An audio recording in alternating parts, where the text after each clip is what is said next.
Michael Bridge, Dharmesh alongside me for the second edition of the Transfer Show. Let's talk about Federico Chiesa. So, obviously, his destination is Liverpool. We saw him leave Italy, touch down at John Lennon Airport. How close is this one to getting done, Michael?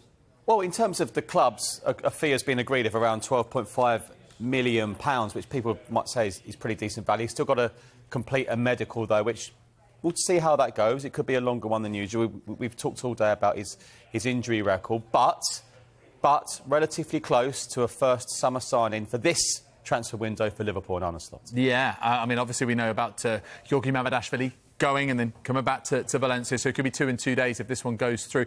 Look, Michael, people will question his form post-injury, but you mentioned the decent value. For that money, this does feel actually relatively low risk, doesn't it, for Liverpool? Yeah, I mean, the price reflects his injury record and his contract length. People, talking to our colleagues today, and listening to people today, we know about his ability, but it is a lot to do with the injuries he's sustained in the past before. Of course, it's an if, but if he stays fit, it's excellent value. And it's someone who's very versatile as well. I mean, if we look at someone like Liverpool, like Diogo Jota, when fit, a key forward, key player. But I have to say, David, I've said it for a few clubs this summer. And we're going to have this draw this week, the Champions League draw. It is an extended Champions League. We are going to have so many matches this season. It's no talk anymore about a 1 to 11. It's a squad game, a complete squad game. If he stays fit, it'll be a good signing for Arne Slot. OK, let's turn our attention to Raheem Sterling. He's got 2 new days to find a new club. Dharmesh, what solutions are Chelsea working on to get him out? Yeah, it could be an interesting couple of days now for Raheem Sterling and Chelsea in general. What Chelsea are doing is that they are speaking to clubs. They've taken it upon themselves to try and sort out a future effectively for Raheem Sterling. So they will try and get agreements with interested clubs. Then they will put those interested clubs and those agreements to Raheem Sterling, and then it will be up to Raheem Sterling to decide where he wants to go. He won't get involved in those discussions until there are agreements with these clubs, because there's such little time left in this window. But it is clear that Raheem Sterling's future could be key to Chelsea's pursuit of Jadon Sancho from Manchester United. Now, Chelsea remain in talks with Manchester United over the signing of Sancho. Sancho himself understood to be open to the move, but for Chelsea to do that deal, it would require them to release some of their players, notably Raheem Sterling. It should be noted here, though, if Manchester United sell or loan Jadon Sancho in this summer's transfer window, it doesn't necessarily mean that they will need to replace Jadon Sancho for the remainder of this window, because they are well stocked in the forward areas. However, it is clear that the idea of Raheem Sterling potentially joining United is something that Manchester United will consider, because he is a good player and it's Raheem Sterling, and it would be quite a unique market opportunity, if you like, for Manchester United. So as it stands, all options remain open, and those options include Jadon Sancho remaining at Manchester United and Raheem Sterling still remaining at Chelsea, even though he is part of that 33-man squad just now, but he hasn't got a shirt number. Just carrying on with Jadon Sancho, Juventus, they're still pushing to do a deal for Sancho. They want to do a loan, and that loan would incorporate a loan fee and the payment of wages. But Juventus would want to negotiate with Manchester United a portion of those wages to be paid by United. United's preference would definitely be a permanent deal or a loan with an obligation, but a loan in itself cannot be ruled out with the remaining hours that are left in this transfer window, simply because he's effectively got 3 years left on his contract. And if he was to go to Juventus, just hypothetically speaking, on a season-long loan this season and played well, he would still have 2 years left on his contract effectively when he came back next summer, and maybe an increased market valuation. So I think Juventus are keeping an eye on that situation. They're waiting for United's decision and for Jadon Sancho's decision. But whatever they choose to do, if it is to be a loan, then you would think that that loan fee would have to be a substantial one for United to consider it. OK, that's Sancho. Let's get back to Chelsea, Michael, because, Dharmesh alluded to it. I mean, they've got an awful lot to do in this next couple of days. Yeah, but I think what we've seen over the last few days is an excellent win for Chelsea at Wolves the other day, scoring 6 goals. Enzo Maresca has been pretty clear. I've enjoyed listening to him, actually, about, look, the previous players, I've choose my squad. Everything else isn't down to him. He knows what he wants. He knows the amount of players he wants to work with. We know there's a number of players who aren't part of his plans anymore. What we also know is they want/need a striker. We told you yesterday about the interest in Ivan Toney. And, of course, the one we all know about, it's Osimhen. Yeah, speaking of whom, I mean, Dharmesh, we know that Napoli are under a bit of a degree of pressure to try and move on Victor Osimhen. Chelsea, where are they at in terms of this whole situation right now? Well, Chelsea remain in talks, and Al Ahly, the Saudi Arabian club, remain in talks as well. And Al Ahly are understood to be feeling more hopeful of being able to do a deal for the Napoli striker Victor Osimhen. They've bid around 70 million euros for Victor Osimhen, and talks are continuing to convince Osimhen to come to Saudi Arabia. Now, according to Sky in Italy, there are officials from Al Ahly who are in Italy at the moment speaking to Osimhen and his representatives, trying to convince him that Saudi Arabia would be a good destination for him, Al Ahly would be a good destination for him. And what the carrot is for Victor Osimhen would be a 4-year deal worth 30 million euros a year.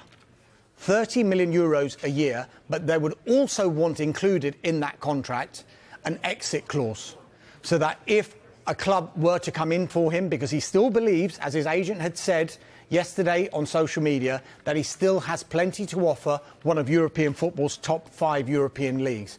Now, I mentioned the reason that Al Ahly might be getting a little bit more hopeful. That's because other interested clubs, including Chelsea, are finding it increasingly difficult to find a resolution for Victor Osimhen. And the big reason for that is twofold: the transfer fee, but also, probably more significantly, the wages that Victor Osimhen is on. They simply can't go to those kind of wages, and we think as it stands, Victor Osimhen doesn't want to take a cut in his wages, which is going to be a problem for Chelsea. So while that's happening in the background, Chelsea are obviously going to look at alternative targets. We were told yesterday that Ivan Toney is a potential target for them for the remainder of this transfer window, and Ivan Toney will be keeping an eye on Osimhen's situation as well, because Al Ahly were in talks with Brentford over signing Ivan Toney. So if they were to get Osimhen, then that would probably leave Ivan Toney needing to find a move to a European or a Premier League club. So plenty still to happen in these final 2 days. The one bit of leeway that these clubs have got in Saudi Arabia is that their window closes slightly later. Yeah. The Saudi Pro League window shuts on Monday. I would say as well, over the last couple of years, I don't know if you agree with this, the day before deadline day is busy like never before.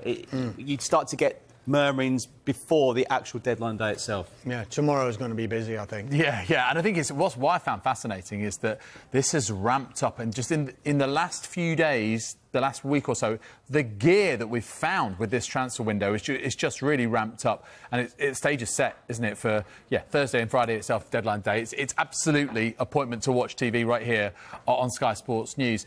Michael, we've spoken an awful lot about Manuel Ugarte as a Manchester United target, and this one has been close and fee agreed and all these sorts of things for a little while now, but he's still not officially a Manchester United player. So, I mean, I'm guessing nothing for Manchester United to worry about here? I don't think so at all. And we know he was their prime midfield target this summer. I think Erik ten Hag has been pretty clear the targets he wanted. So much has changed off the pitch of Manchester United this summer, right to the top. Emma Barada from Manchester City, it's Dan Ashworth, to Dave Brailsford, Jason Wilcox. So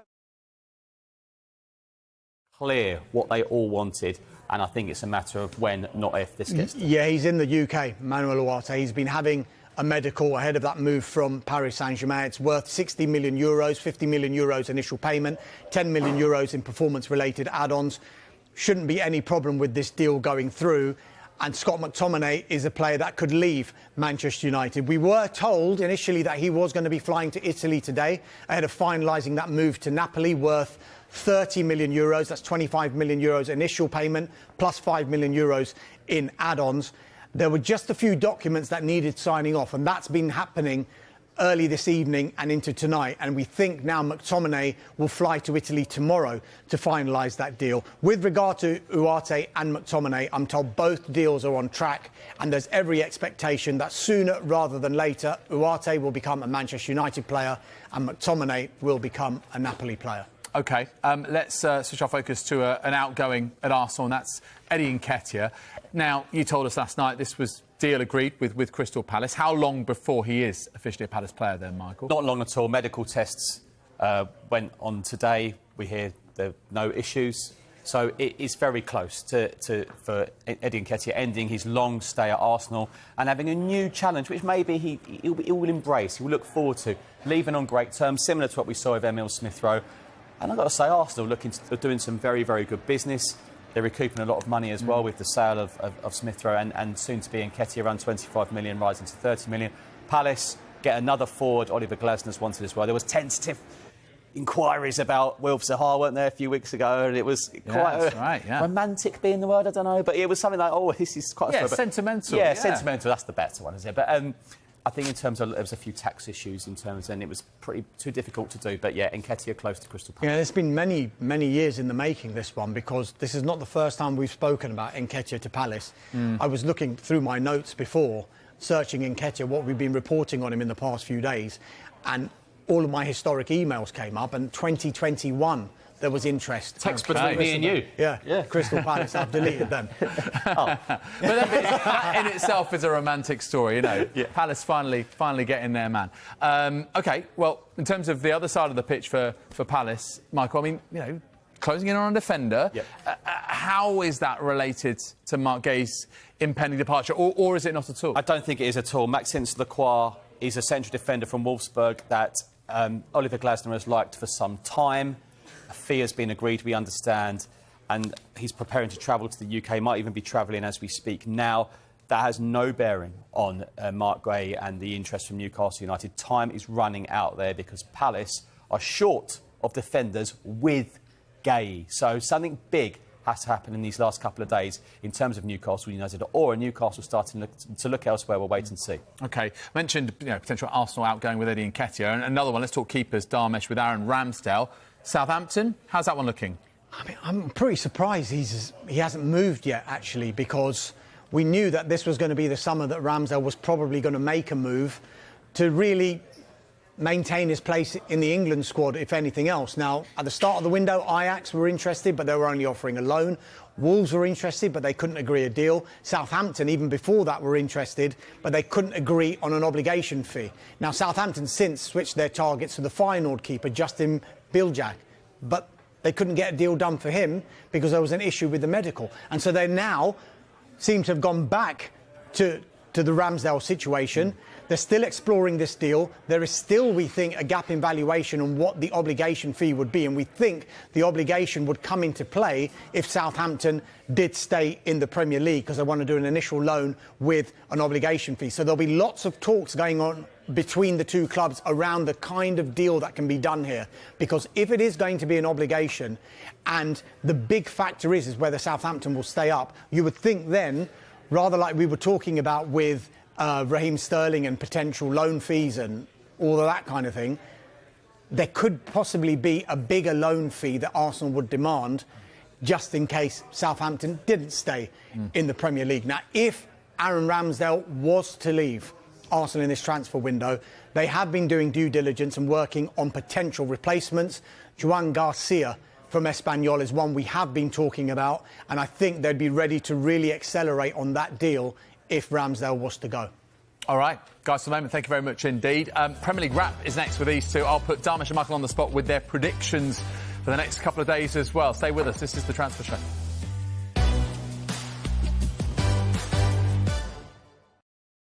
Reece Nelson could be one to watch in the final hours, with a number of clubs interested in signing the Arsenal forward.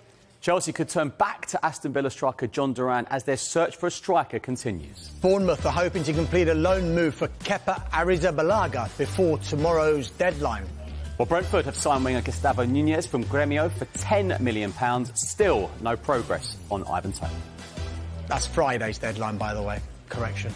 New Brighton signing Matt O'Reilly to have a scan on the injury he sustained just 6 minutes into his debut last night. But it's no guarantee Raheem Sterling will leave before the deadline. Chelsea trying to agree a deal with interested clubs which could be put in front of Sterling and his advisors. Crystal Palace have agreed a deal with Wolfsburg for Maxence Lacroix, worth an initial £18 million. Neil Maupay is expected to leave Everton before Friday's transfer deadline. Marseille and 2 Premier League clubs are interested. Fulham are in the market for a winger. That's before deadline day. Talks continue between Ipswich and Chelsea over the signing of striker Armando Broja. Leicester City are working hard to add to their attacking options before Friday, but are limited financially. Liverpool have agreed a deal with Juventus for Federico Chiesa. The deal is worth £12.5 million. Manchester City right-back Issa Kabore is on the verge of completing a season-long loan move to Benfica. Manuel Arte has been having a medical at Manchester United ahead of his move from PSG. Sky in Germany are reporting Newcastle are interested in RB Leipzig defender Mohamed Simikan. Well, after move for Eddie Nketiah fell through and Brentford rejected their offer for Johan Wissa, Nottingham Forest is still trying to sign a striker before Friday's deadline. Southampton remain in discussions with Arsenal over the potential signing of Aaron Ramsdale, but there's still a gap in the obligation fee. Well, as it stands at Tottenham, the focus is outgoings. Giovanni Lo Celso and Sergio Reguilon could leave before Friday's deadline. West Ham United still working on a deal for PSG midfielder Carlos Soler, and the final hours could see a few players leave. Wolves have agreed a fee of £10 million with Crystal Palace for Sam Johnstone. Negotiations continue, but the deal is getting closer. All right, so not long to go.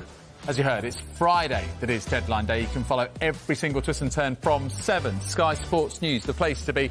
And the deadline in England and Scotland is 11 p.m. We will go beyond that, of course, and just make sure we've got you across all the deals that are done.